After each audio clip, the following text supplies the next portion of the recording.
네, 여러분 안녕하세요. 자, 이 리플이 운명의 8월이죠.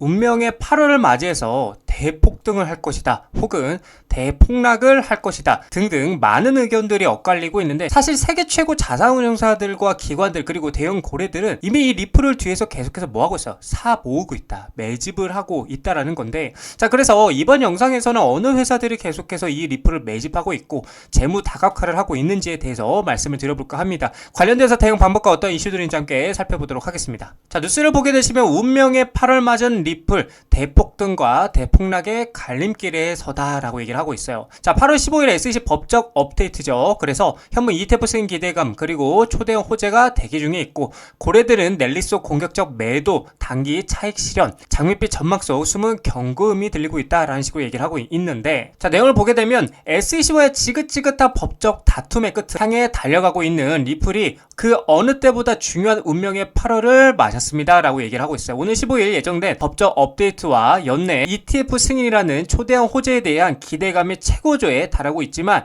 영리한 고래, 그러니까 대규모 투자자들은 오히려 공격적인 매도에 나서고 있다고 얘기를 하고 있어요. 그래서 시장의 향방은 그야말로 대폭등과 대폭락의 갈림길에 선 모습이다 라고 얘기를 하고 있어요. 자, 근데 여러분들 진짜 웃긴 게 뭔지 아세요? 그러거나 말거나 오히려 세력들은 낙관적인 전망들을 보여주면서 계속해서 매집을 하고 있는 모습을 보여주고 있어요. 그게 뭐냐면, 자, 세계 최고의 자산운용사죠.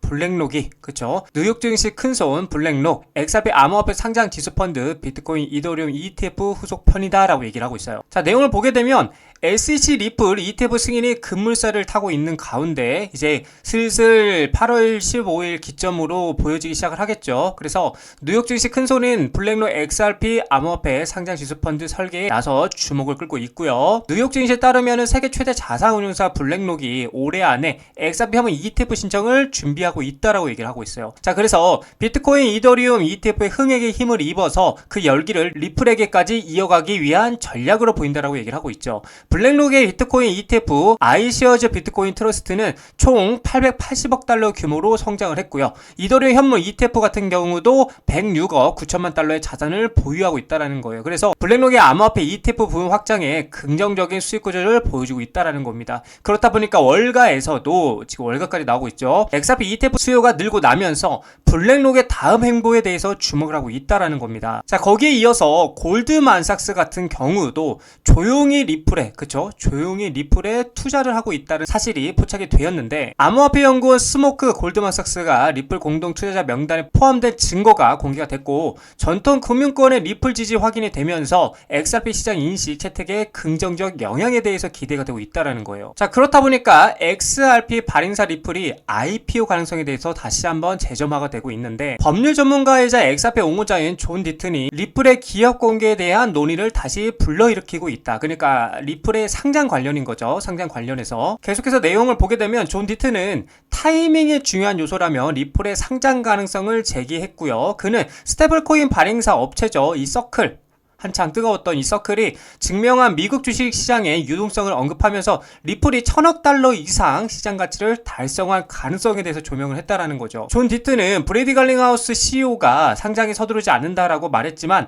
IPO 타이밍 또한 중요한 고려 사항이고요. 서클이 620억에서 750억 달러 시가총액에 도달했다라면서 약 400억 XRP를 보유한 리플은 현재 XRP 가격 기준으로 약 800달러에 이르며 상장 환경에서 1000억 달러 시장 가치도 달성할 것이다 라고 얘기를 하고 있는 거죠. 자, 그리고 리플 XRP를 써봤어 글로벌 대기업들이 재무 다각화에 베팅을 확산하고 있다고 얘기를 하고 있어요. 자, 여기를 보게 되면 올 하반기 XRP가 투기 자산 넘어 고효율 유동성 도구로 부상을 하고 있다고 얘기를 하고 있고요. 4억 7,100만 달러 투자 규모 포착했고, 기업 재무 관리 패러다임에 대해서 변화가 예고가 되고 있다. 자, 속도 빠르고 비용 저렴해 규제 명확성 확보로 기관 투자들의 매력은 갈수록 커져만 가고 있다고 얘기를 하고 있어요. 맞잖아요, 여러분들. 속도도 빠르고 비용도 저렴하고 규제 명확성까지 확보가 되면은 리플을 안 살 이유가 전혀 없다라는 거예요. 자, 계속해서 2025년 하반기에 다가오면서 주요 상장 기업들이 리플 XRP에 자본을 투자하며 재무 전략을 확장하고 있어서 주목이 되고 있고요. 이는 XRP가 단순한 투기적 토큰이 아닌 실용적이고 고효율적인 유동성 도구로서 활용될 수 있음을 시사하고 있다라는 거예요. 자, 그렇다 보니까 재무 관리의 전략적 변화에 XRP가 부상을 하고 있다라는 건데, 과거에 이제 투기적 자산으로 분류되던 암호화폐는 경우에는 올해 들어서 리플 XRP를 중심으로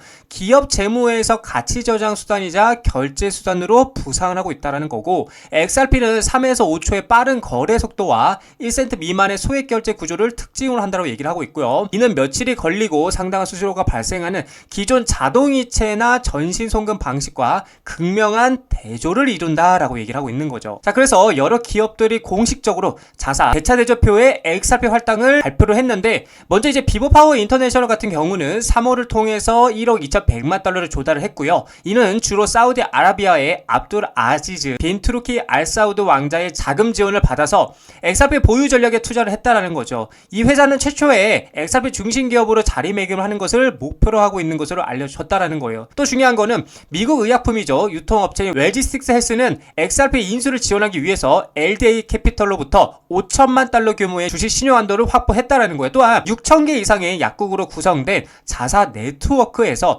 XRP 기반 결제를 사용할 계획이라고 밝히고 있다라는 거죠. 자, 그리고 웨브스 인터내셔널은 국경 간 지불 인프라 강화를 위해서 XRP 재무준비금을 구축하는 것을 목표로 3억 달러 규모의 부채 자금을 조달하기 위해서 SEC에 신청서를 제출하기도 했다라는 거죠. 그래서 메사리 기업이 XRP 재무준비금에 할당한 총 금액이 현재 4억 7,100만 달러를 넘어섰다라고 분석하고 있다라는 겁니다. 이처럼 제가 우리 개인 투자분들에게 계속해서 말씀을 드리지만, 우리는 이 돈의, 그쵸? 이 돈의 수급과 흐름을 파악할 줄 알아야 된다는 겁니다.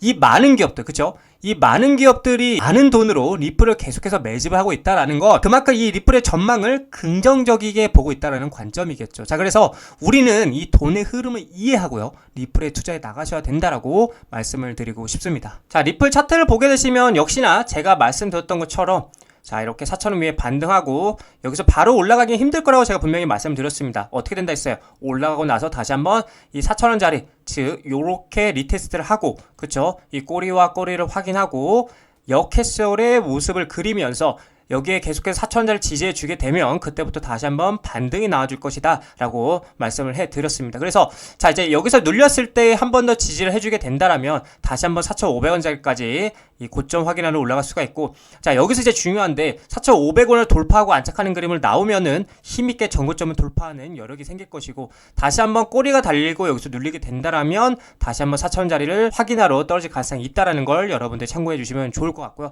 일단 단기적 관점에서는 이렇게 4,500원에서 4,000짜리가 박스권 무빙을 보여줄 것이다 라고 여러분들에게 말씀을 드리고 싶고, 계속 말씀드리지만 이 4,000원 아래에서부터는 우리가 계속해서 매수를, 분할 매수를 하면서 모아가면 굉장히 매력적인 자리가 될 것이라고 여러분들에게 말씀을 드리고 싶습니다.